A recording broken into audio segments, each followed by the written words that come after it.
This Sunday, the White House sends out the secretaries to talk about Libya, why the U.S. is there, and when it's getting out.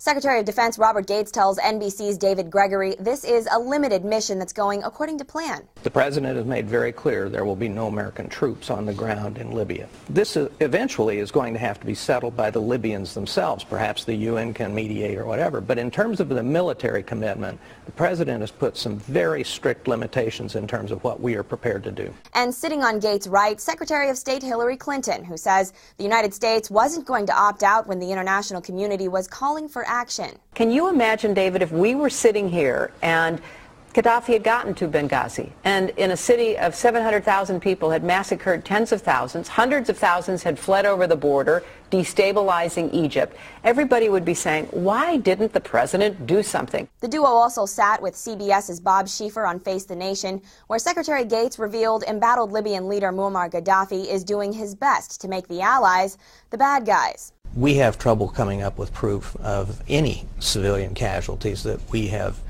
been responsible for.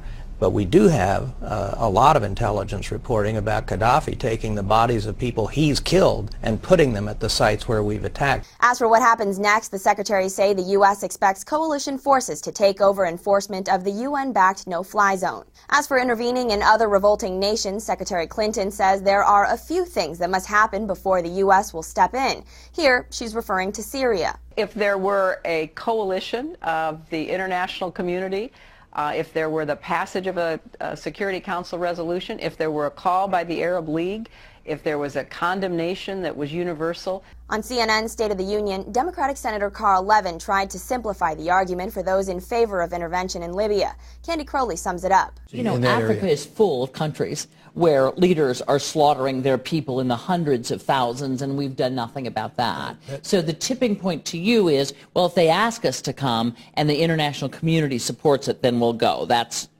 your key. That is absolutely critical, and it's what's unique here. But some Sunday roundtable members aren't buying the secretary's mission accomplished press circuit. The BBC's Ted Koppel asks, why Libya? The question hasn't yet been answered as to why it is that Libya, of all countries in that region, has won the humanitarian defense sweepstakes of 2011. And ABC's George Will argues the U.S. is way too optimistic about the chances of democracy in Libya. Our objective now, believe it or not, is to create a vacuum by decapitating the regime, by getting rid of Gaddafi, into which we hope in this tribal society something good will flow. But on the Meet the Press roundtable, Savannah Guthrie points out President Obama isn't thrilled about the situation either. And the president is obviously not happy with his set of choices. One person told me in a meeting he called this military action in Libya a turd sandwich.